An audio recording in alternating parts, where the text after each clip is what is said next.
आली पाहिजे. अनेक लोक आपण फिरत असाल, ऊसतोड कामगार पाहिले असतील, त्यांची लहान लहान मुलं शिक्षणा वाचून अंगावर कपडे नाही, वस्त्र नाही अंगावर.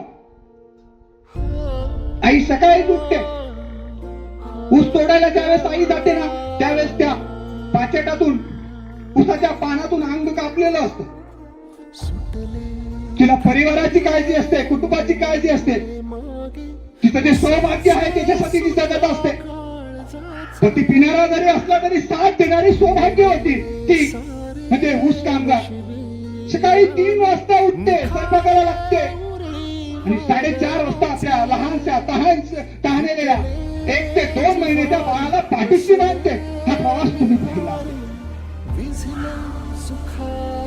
पण किती दिवस चालणार हा प्रवास त्यांच्या आयुष्यामध्ये?